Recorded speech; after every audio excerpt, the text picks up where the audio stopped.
अस्सलाम वालेकुम। Welcome back to my channel with a new video. आज की हमारी वीडियो का टॉपिक क्लास 10 के चैप्टर नंबर 2 होम्योस्टेसिस के टॉपिक डिसऑर्डर ऑफ किडनी, यानी कि इस वीडियो में हम किडनी के डिसऑर्डर को पढ़ेंगे। इस वीडियो में हम किडनी के सबसे पहले डिसऑर्डर को जो हमारी बुक में हमारे साथ डिस्कस किया गया है उसके बारे में स्टडी करेंगे, विच इज़ किडनी स्टोन। इस वीडियो में हम किडनी स्टोन के मैकेनिज्म, उसके लोकेशन, उसके कॉजेज, उसके सिम्टम, उसका सारा प्रोसेस, उसका ट्रीटमेंट, हर चीज़ डिटेल के साथ इस वीडियो में डिस्कस करेंगे। सबसे पहले हम पढ़ते हैं कि किडनी स्टोन बेसिकली हमारी बॉडी में बनता कैसे है। बेसिकली उसका मैकेनिज्म हम इसमें पढ़ेंगे। जब ह्यूमन का जो यूरिन है वो कंसंट्रेटेड हो जाता है, when urine become concentrated, crystals of many salts, for example calcium oxalate, calcium ammonium phosphate और यूरिक एसिड, ये ऐसे सॉल्ट्स हैं जिनके क्रिस्टल्स बन जाते हैं।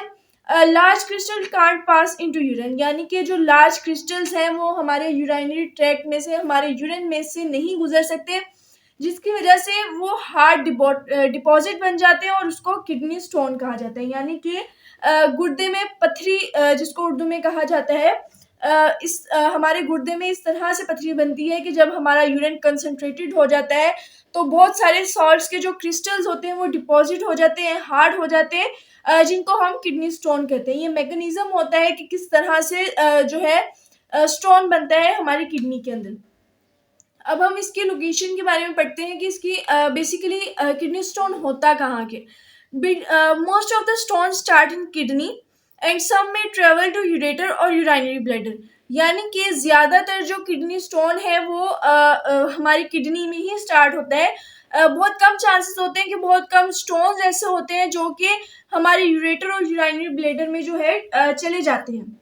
अब हम इसके कॉजेज़ के बारे में डिस्कस करेंगे। सबसे पहला जो किडनी स्टोन का कॉजेज है, एज। एज एक ऐसा फैक्टर है जिसकी वजह से किडनी स्टोन बन सकता है। क्यों? क्योंकि with the passage of time, जैसे जैसे आपकी एज बढ़ती जाएगी उसके साथ साथ जो है आपका बॉडी का जो मेटाबॉलिज्म है वो स्लो हो जाएगा। मेटाबॉलिज्म की स्पीड आपकी बॉडी की स्लो हो जाएगी with the passage of time, with your age.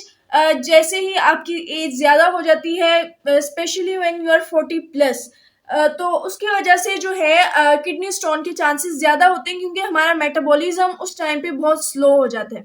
इसके अलावा डाइट। डाइट कैसे? जब हम ज़्यादा ग्रीनी वेजिटेबल्स लेते हैं, सॉल्ट्स, विटामिन सी और डी, ये ऐसी चीज़ें हैं जब हम ये चीज़ें ज़्यादा क्वांटिटी में लेते हैं, क्योंकि हमने पहला फैक्टर पढ़ा, एज। एज एक ऐसा फैक्टर है, जब आप 40+ हो जाते हैं बेसिकली आपका मेटाबॉलिज्म बहुत ज़्यादा स्लो हो जाता है। आपकी बॉडी उस एफिशिएंसी से काम नहीं करती जिस एफिशिएंसी से वो एक यंग एज में काम करती है। तो आपकी डाइट जो है उसका बैलेंस होना बहुत ज़्यादा मैटर करता है आपकी हेल्थ को मेंटेन रखने के लिए। तो अगर आप अपनी डाइट में ज़्यादा ग्रीनी वेजिटेबल्स लेते हैं, सॉल्ट्स लेते हैं, विटामिन सी और डी का इस्तेमाल ज़्यादा करते हैं, उसकी वजह से भी हमारी किडनी में स्टोन बनने के चांसेस ज़्यादा होते हैं।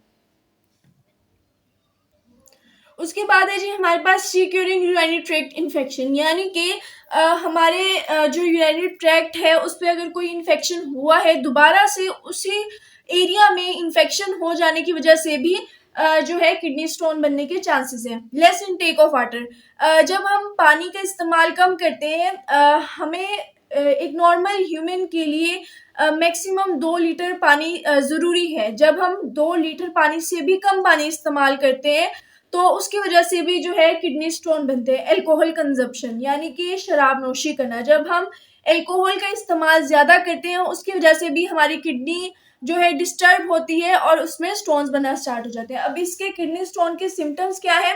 सीवियर पेन इन किडनी, यानी कि किडनी में शदीद किस्म का दर्द, वॉमिटिंग, उल्टियाँ आना, फ्रीक्वेंट यूरिनेशन, बार बार आपको यूरिन आना, आप वो भी एक किडनी स्टोन का सिम्टम है। Fall smelling urine with blood and पस, आपके यूरिन में ब्लड और पस एक अजीब सी बदबू के साथ आना, वो भी जो है किडनी स्टोन का सिम्टम है।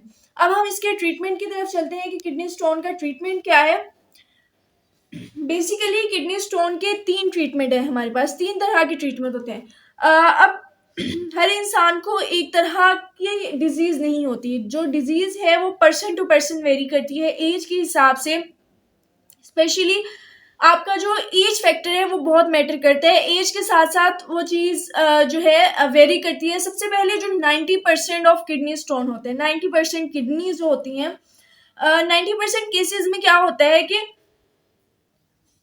90% केसेस में क्या होता है कि जो स्टोन होता है वो ज़्यादा पानी पीने से, ड्रिंकिंग प्लेंटी ऑफ वाटर, जब आप ज़्यादा पानी की कंजप्शन करते हो, ज़्यादा वाटर का इंटेक करते हो, तो आपका जो 90% केसेस में यही होता है कि जो आपका स्टोन है वो यूरिन की मदद से गुजर जाता है। इसके अलावा अगर 90% केसेस में होता है, लेकिन जो 10% केसेस हैं, अगर आपका इस तरह से ट्रीटमेंट नहीं होता, अगर आपका स्टोन नहीं यूरिन के ज़रिए से जाता, तो दूसरा ट्रीटमेंट क्या होता है? Surgical treatment. सर्जिकल ट्रीटमेंट में क्या होता है कि जो अफेक्टेड एरिया होता है, जहाँ पर स्टोन होता है किडनी में, उसको खोला जाता है और वहाँ से स्टोन को रिमूव किया जाता है। ये एक सर्जिकल ट्रीटमेंट है।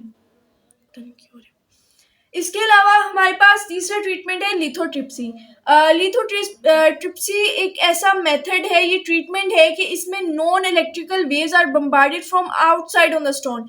यानी कि किडनी में जो स्टोन बनता है उसमें नॉन इलेक्ट्रिकल वेव्स जो है बम्बार्ड की जाती हैं, उनकी बम्बार्डमेंट होती है आउटसाइड से। जिस जगह पे स्टोन होता है उस जगह पर जो वेव्स होती हैं वो डेंस स्टोन को हिट करती हैं और उसको तोड़ देती हैं। यानी कि आउटसाइड से आप जहाँ पर उस स्टोन की लोकेशन होती है वहाँ पर आप नॉन इलेक्ट्रिकल वेव्स जो है उनकी बम्बार्डमेंट करते हैं। वो जो वेव्स हैं वो डेंस स्टोन को हिट करती हैं और उनको तोड़ देती हैं। इसकी वजह से जो स्टोन है वो stone become sand like and passes through the urine. तो जो हमारा स्टोन होगा वो सैंड लाइक बन जाएगा और वो रेत के ज़रात की मानंद हो जाएगा और वो हमारे यूरिन की मदद से बाहर चला जाएगा। ये थी हमारी वीडियो क्लास 10 के चैप्टर नंबर 2 होम्योस्टेसिस के टॉपिक डिसऑर्डर ऑफ किडनी में किडनी स्टोन के ऊपर। इंशाल्लाह इस हवाले से मैं आपको मज़ीद वीडियोस अपने चैनल पे शेयर करूँगी। डिसऑर्डर ऑफ बाकी किडनी के जितने डिसऑर्डर्स हैं उनके बारे में भी हम बारी बारी डिस्कस करेंगे। मैं उम्मीद करती हूँ कि ये वीडियो आपके लिए काफ़ी हेल्पफुल रही हो। अगर आपको ये वीडियो पसंद आई हो तो चैनल को लाइक, शेयर और सब्सक्राइब ज़रूर कीजिएगा और मज़ीद वीडियोस देखने के लिए बेल आइकन को प्रेस कर दीजिएगा। अल्लाह हाफ़िज़।